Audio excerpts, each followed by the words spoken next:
여러분 안녕하십니까? 오승룡님 매산입니다. 지난번 시간에 그 12운성 포태법이라고 하죠. 포태양 생육 대록 왕쇠 병사묘 12운성을 공부했습니다. 그러니까 12운성을 다시 말하면 우리 인간 삶을 12단계를 쪼개서 분석해 놓은 것인데 시간의 흐름표입니다. 여러분들 사주에 여러분들 지금 그 운세가 어디쯤 와 있는가를 한번 점검해 보는 것도 좋을 것이라고 생각했습니다. 그러면 이렇게 12운성이 우리 팔자에 어떻게 배분이 되는가 하는 문제를 지난 시간에 말씀드린 것처럼 오늘 알아보고요. 시간이 된다면 또 우리 왕상슈수사를 줄임말을 왕쇠라고 했죠. 왕쇠 문제까지 한번 알아보는 방법으로 하겠습니다. 먼저 이 왕상슈수사를 설명드리기 전에 이 12포태법 운성법이라고 하는 것을 옛날에 한명희가 이런 말을 한 적이 있죠. 이 세상이 전부 다 이 손바닥 안에 있다. 이 손 안에 있다. 이렇게 얘기한 적이 있죠. 자, 그래서 우리가 이 12운성 포태법을 내 팔자에 적용할 때 어떻게 찾는가 하는 방법을 이 손바닥을 통해서 한번 알아보도록 하겠습니다. 자, 지난번에 손바닥에다가 이 표시를 해놨었죠. 여기가 자, 축, 임묘, 진사, 오미, 신유, 술해 이렇게 지라가 들어있습니다.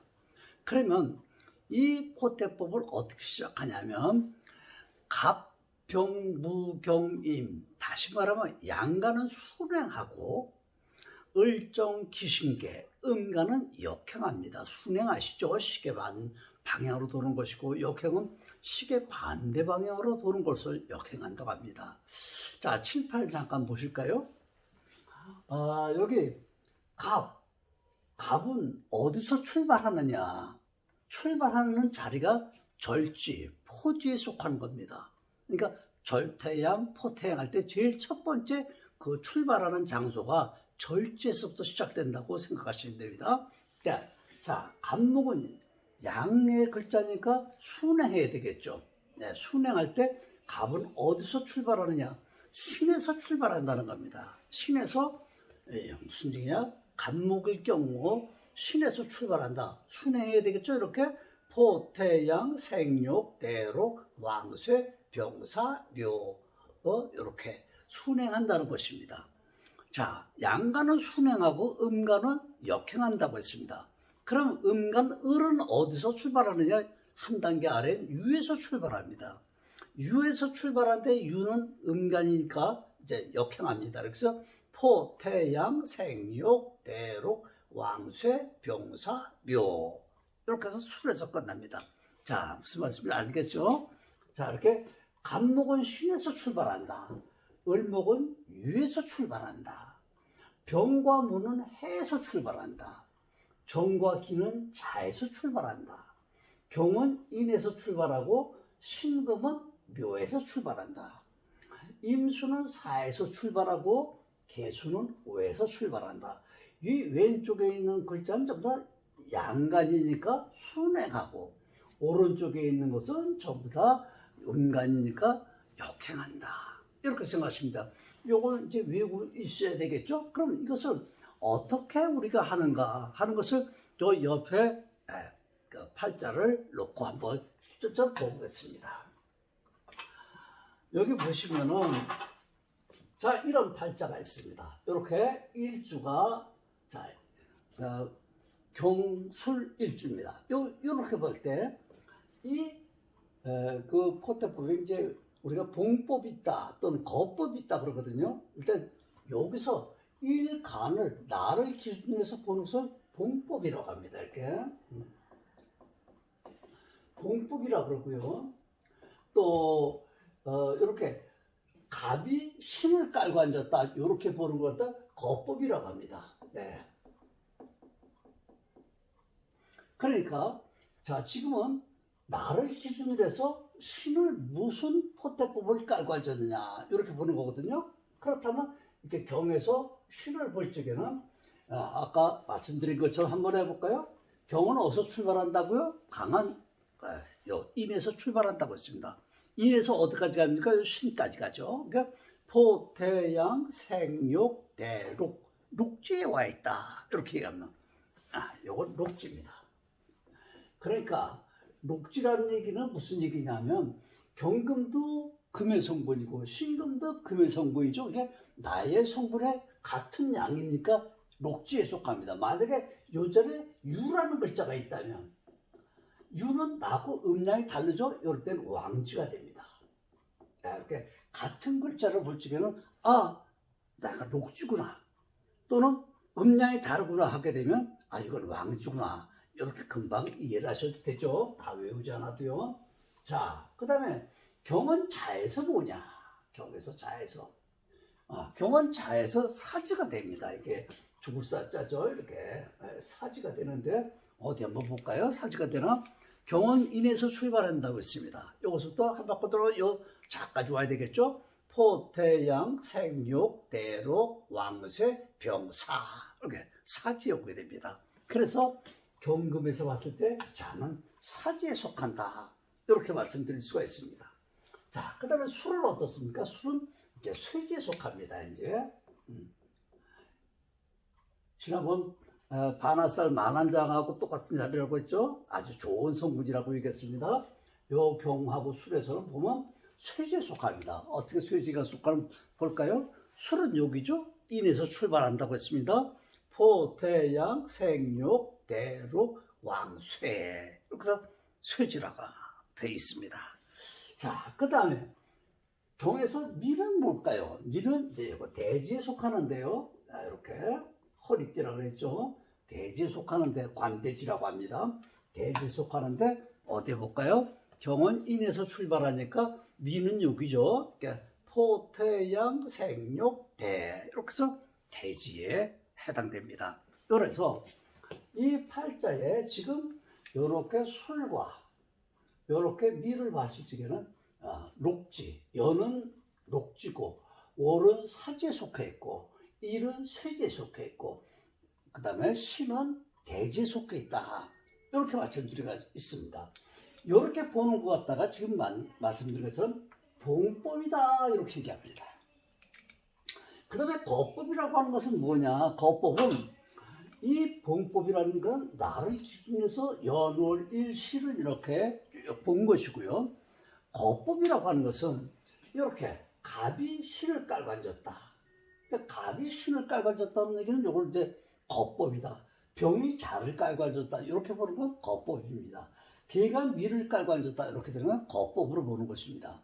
그러면 예를 들어서 이 경금의 간의 경금일 때 이 간목은 뭡니까? 재죠. 네, 재성입니다. 재성이 뭘 깔고 앉았느냐 이런 얘기가 되는 거죠. 재성이 이렇게 갑신 신을 깔고 앉을 때 절제에 해당됩니다. 처음에 포태양 절태양 할 때 끊어진다는 얘기죠. 실이 끊어지는 그렇게 절제 이렇게 봉법을 봤을 때는 갑이 신은 절제를 깔고 앉았다 이렇게 됩니다. 그럼 절제가 됐나 볼까요? 그러니까 아까 갑은 어디서 출발하는 신에서 출발한다 그랬죠? 자, 갑은 여기죠. 갑은 신에서 출발한다. 이거 신입니다. 그러니까 신이니까 신에서부터 어디까지 가야 됩니까? 신까지 가야 될 때 이 자리가 신 아닙니까? 그러니까 처음부터 시작되는 자리가 포 또는 절 시작하는 자리니까 갑은 신은 절지가 된다. 이렇게 생각하시면 됩니다. 자, 두 번째. 만약에 병이 자를 깔거든. 병은 뭡니까? 이게 관이죠. 네. 관이 평관인데 평관이 자를 깔고 앉았다. 그럼 평관이 자를 깔고 앉았으면 이렇게 거법으로 볼 때 뭐냐? 병은 어디서 출발한다고 했습니까? 병과문은 해에서 출발한다고 했습니다. 야, 병과문은 해에서 출발한다. 여기서 출발한다고 했으니까 여기서부터 포태. 이거 자가 여기 아닙니까? 포태 하니까 태지에 앉아있구나. 이렇게 생각해요. 자, 관은 어디에 깔고 앉았냐? 태지에 깔고 앉았다. 이렇게. 관은 병자는 쇠지에 깔아줬다. 여 경수는 똑같겠죠. 쇠지니까. 그 다음 개는 미다. 개는 미에서 대지 아까 봉법으로 할 적에는 대지였는데 거법으로 뭘 깔아줬는가 볼까요? 이 개라고 하는 글자는 여기서는 상관의 세계죠. 네. 상관이 미를 깔아줬다. 봉법으로 거법으로 뭐가 되겠는가 한번 보면요. 자, 개는 아까 출발 어디서 여기서 개는 오에서 출발한다 그랬죠. 개는 오에서 출발. 근데 개는 음의 글자니까 역행이 되겠죠. 자, 개는 여기서 오에서 출발한다고 했는데 미가 여기입니다. 그러니까 이 순행하다 역행해야 되니까 포태양, 생육, 대록, 왕세, 병사, 묘. 미가 여기 있거든. 그러니까 묘지를 깔아줬구나. 예. 아까 양가는 순행하고 음가는 역행한다고 했습니다. 예, 갑은 오에서 출발한다고 했을까? 여기서부터 포태양, 생육, 대로, 왕세, 병사, 묘. 묘지를 깔고 앉았다. 이렇게 얘기할 수 있습니다. 요거 같은 쇠지가 되겠죠. 자, 이렇게 보는 것을 거법으로 본다. 그러니까 봉법으로 봤을 적에는 나를 기준으로 해서 지주의 네 글자에다가 보는 방법을 봉법이라고 하고, 이렇게 천간의 글자가 지지를 뭘 깔고 앉았느냐에 따라서 보는 것 같다가 거법이라고 한다. 원래 포태법은 네 가지로 보는데요. 첫 번째는 봉법이고, 두 번째는 거법이고, 세 번째는 인종법이고, 또 네 번째는 좌법이 있습니다. 인용법과 좌법은 나중에 있다는 것만 아시고 나중에 공부를 이제 실전을 할 때 여러 것이 이제 나오게 됩니다만, 그래서 인용법이라고 하는 것은 뭘 얘기냐면, 우리 이 세상에 태어났을 적에 우리 부모님이 엄마가 계시죠. 이 엄마가 내 팔자 8글자에 없을 수도 있죠. 그러면 이 엄마에 대한 사항을 알아볼 적에 엄마가 어디 있는지 팔자에는 없어. 그러면 엄마의 성분을 우리가 알아보기 위해서 없는 글자를 끌어다가 보는 방법을 우리가 인종법이라고 합니다. 근데 좌법이라고 하는 건 뭐냐면, 우리가 지장간 아시죠? 지장간 속에 무슨 성분이 들어있느냐를 가지고 또 알아보는 방법입니다. 네, 요거는 차후에 시간 나면 다시 말씀드리도록 하고, 지금은 봉법과 거법 두 가지만 여러분들이 머릿속에 넣고, 봉법은 일간을 기준으로 해서 연월 일시 시간으로 보는 것이구나. 그 다음에 거법이라고 하는 것은 천간의 글자가 지지를 무슨 글자를 깔고 앉았느냐, 뭘 깔고 앉았느냐, 그것을 알아보는 것을 우리가 거법이라고 한다. 이렇게 생각합니다. 이걸 두 가지를 얘기한다면, 지금 시간이 우리 사주팔자는 뭔가 시간의 흐름을 얘기하고 있는 거거든요. 자, 시간이 지금 이렇게 흘러가고 있는 겁니다. 연은 뭡니까? 내가 태어났을 때 얘기하느냐. 그 다음에 우리가 연월 일시를 얘기할 때 여기 초년, 장년, 중년, 말년, 그렇죠. 시간의 흐름을 얘기하는 것입니다. 그러니까 시간이 지금 이렇게 흘러갑니다. 내가 어렸을 때는 어떤 상황에 있었고, 내가 성장하면서 어떤 상황이 있었고, 내가 결혼해서 어떤 상황이 있었고, 내가 말년에 어떤 상황이 있는가, 이 시간의 흐름을 지금 여기 표시하고 있는 겁니다. 이 시간의 흐름은 나중에 여러분들이 팔자를 간명할 때 아주 중요한 재료가 되니까요. 잘 이렇게 공부해 주시고 또 외워두시기 바랍니다. 이 글자는 지금 움직이지 않고 있죠. 이 글자는 지금 고정되어 있는 겁니다. 움직이지 않죠. 그러나 바깥에서 세월에서 오는 글자들이 올 적에 어떤 역할을 하는가, 이거는 이제 실전을 하면서 여러분들과 같이 공부하기도 하고요. 지금은 아무튼 봉법은 이렇게, 거법은 이렇게, 시간의 흐름은 이렇게 되어 있다. 시간의 흐름은 이렇게 좀 흘러가고 있는 것이고, 내 재가, 내 관이, 내 상관이 뭘 깔고 앉았나, 내 재가 절지를 깔고 앉았다. 그러면 어떻게 되겠습니까? 절지라는 게 재가 끊어졌다는 얘기 아닙니까? 돈이 있다는 얘기입니까? 없다는 얘기야? 없다는 얘기죠.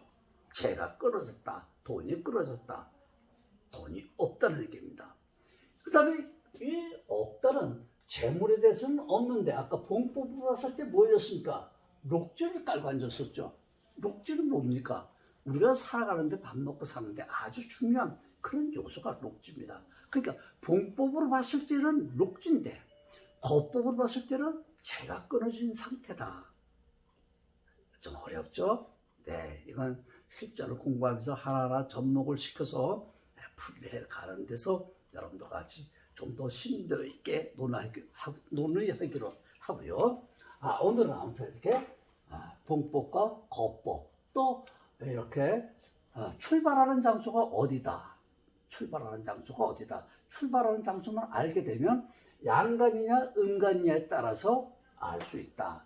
무엇을 깔고 앉았는지 거법을 보는구나 봉법을 보는구나 보는 방법은 같죠. 예, 양간은 순행하고 음간은 역행한다. 그래서 내가 깔고 앉았는 연월일시에 뭘 깔고 앉았다 또는 육신의 내 재가 관이 인성이 뭘 깔고 앉았다 하는 것도 여러분들이 알 수 있게 되겠죠. 예, 이렇게 해서 운송법에 대해서 이 손에 숙달시키게 되면 외우지 않아도 금방 요걸 가지고 우리가 알 수 있죠. 그래서 옛날에 한명에도 모든 세상에 이 손바닥 안에 있다고 호언장담하기도 했죠. 이렇게 참고를 하시기 바랍니다.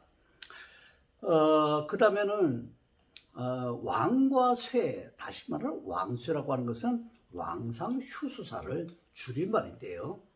왕 아니면 쇠입니다. 그런데 이 왕쇠라고 하는 얘기는 무슨 얘기냐면요.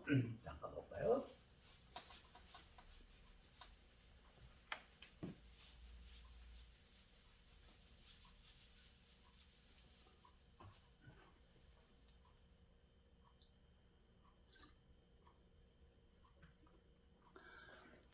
우리가 지난번에 공부할 적에 통군이라는 얘기했죠. 통군.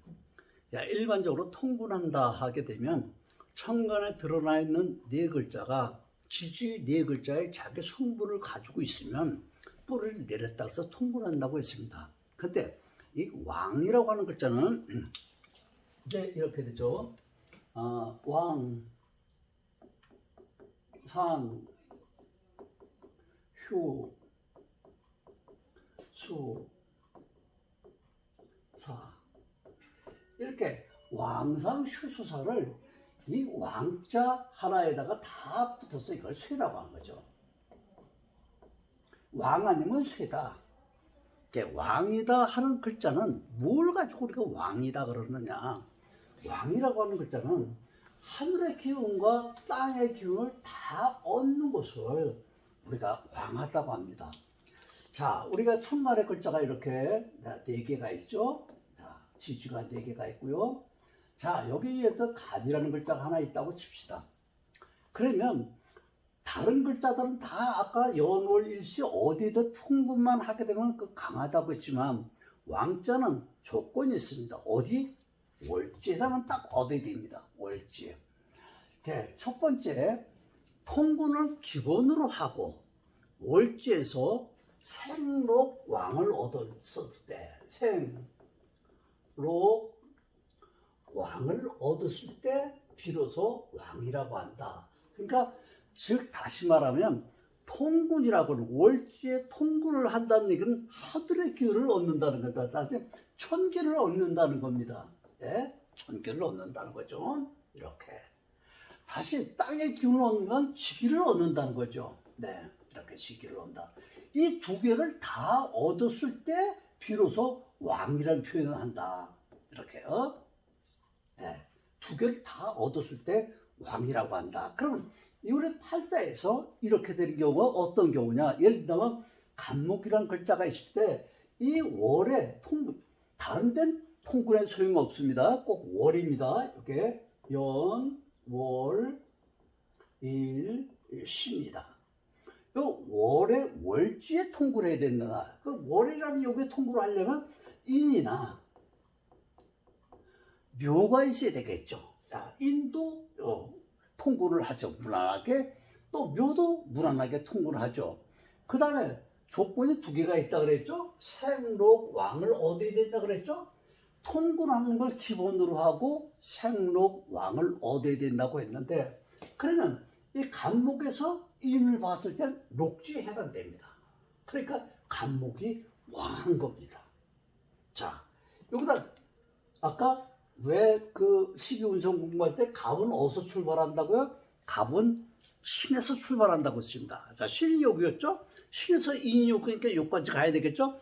포태양 생욕 대록, 록지입니다. 묘가 된다면 이걸 왕지입니다. 그러니까 록이나 왕이나 생을 얻게 되면 그 조건에 충족되는 거죠. 그래서 지난번에 그 통구는 우리 강약을 공부하면서도 왕자는 공부를 하지 않았던 것이 포태법을 공부해야만 그 왕자가 나오지 않습니까? 포태양 생육대로 왕세 병사묘가 하는 것을 배운 다음에 하기 위해서 왕서를 늦췄던 것입니다.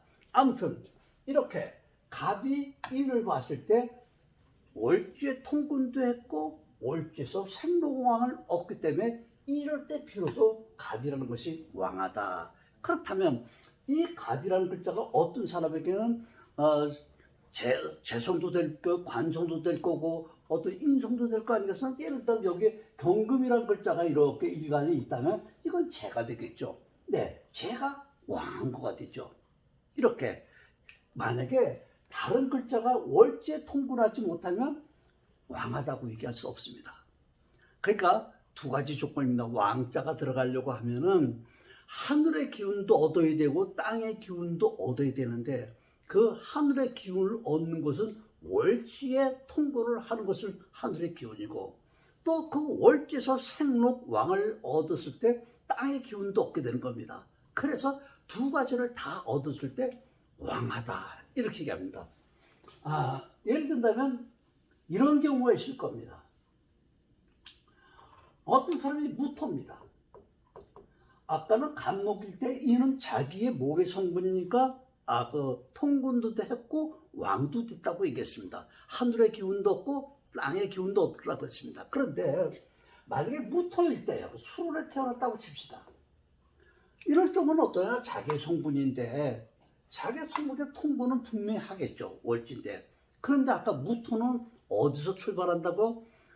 병화, 정, 무토는 아까 해에서 출발한다고 했습니다. 해가 여기였죠. 해가 여기서 출때 술이죠. 술까지 가봅니다. 그럼 술까지 가면 어떻게 되겠습니까? 포태양, 생욕, 대록, 왕세, 병사, 묘지에 들어갑니다. 생록왕을 얻지 못합니다. 그래서 이 무토와 기토는 자기의 성분이라 하더라도 이 왕자를 얘기할 수가 없습니다. 통근은 하는데 생이나 또는 녹이나 왕을 얻지 못하기 때문에 무토는 해당이 안 됩니다. 그러니까 예를 든다면 여기 만약에 임수가 있다면 여기 자나해는 당연히 되겠죠. 네, 이렇게 만약에 병이 여기 있다면 여기 병이 어딘가 여기 있다면 병이란 글자가 있다면 여기는 정이나 사나 오라면 반드시 생록왕에 해당됩니다. 그러니까 병화가 왕하다 이렇게 얘기할 수 있습니다. 아무튼 두 가지 조건입니다. 첫 번째는 월지에 통구를 해야 된다. 두 번째는 그 월지에서 생록왕을 얻어야 된다. 이 두 가지 조건이 충족될 때 왕이라고 한다. 무슨 말씀 이해가 되겠죠? 네.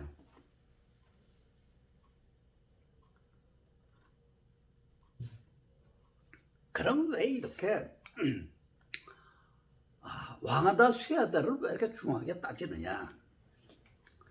우리가 인간의 삶을 살아가면서요, 천층만층 구만층으로 이렇게 많은 삶이 있지만 한 생명이 살아가는데 아주 중요한 변화가 이루어질 때는 거의 다 왕이라는 글자가 있을 때, 왕의 기운이 왔을 때 아주 피부로 느껴지는 삶의 변화가 생깁니다.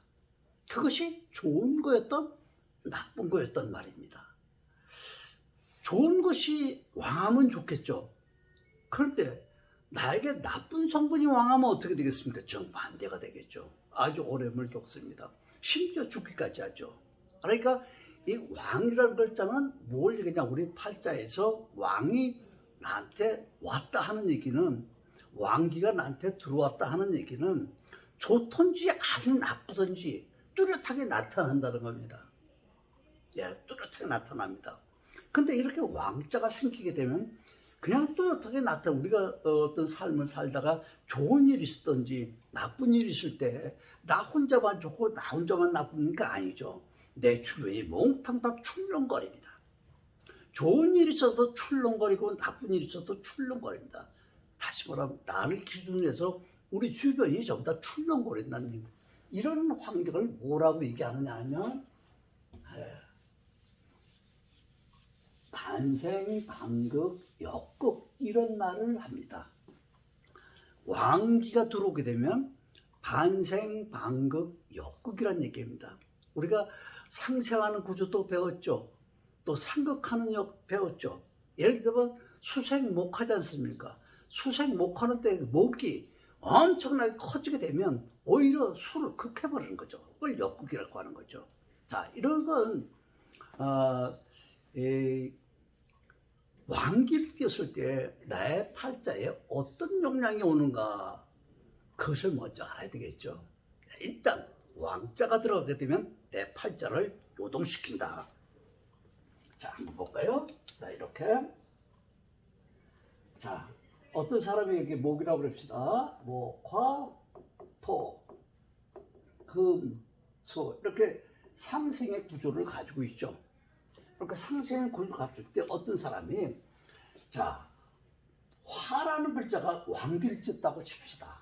아까 병화가 월지에 4나 5를 가지고 있으면 왕기를 띠는 거죠. 이렇게 왕기를 띠게 되면 이것이 왕해지면, 화가 왕해지면 어떤 문제가 생기느냐, 이 화 하나가 왕해지는 걸로 끝나는 것이 아니라 모든 문제가 전체가 다 연결됩니다. 첫째, 요렇게 이 네 성분이 전체가 다 요동을 칩니다. 어떻게 요동을 치느냐, 이 화라는 글자가 아주 왕해지게 되면 토도, 금도, 수도, 목도 전부 다 요동을 치게 되는데, 이때 피해가 어떤 글자가 나타나냐, 우리 천간에 4개의 글자가 있죠.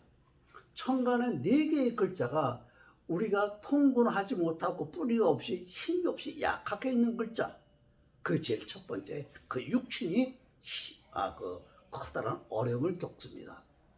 예를 들었을 때 이렇게 화성이 이렇게 엄청나게 내 팔자에 왕기를 띠고 들어오려면, 자, 제일 첫 번째 마주 부딪히는 게 어디입니까? 수죠. 수는 인성이죠. 네, 인성입니다. 그 인성은 우리에게 뭐가 됩니까? 엄마죠. 육신상으로 엄마입니다. 이 엄마의 글자가 천간에 드러나 있다면, 천간 4글자 중에 어딘가 드러나 있다면 반드시 뭐였습니까? 뿌리를 든든히 바꾸셔야 된다 이겁니다. 그렇지 않다면, 뿌리를 바꾸고 있지 않으려면 아예 천간에 나타나지 말아야죠. 천간에 없애야죠.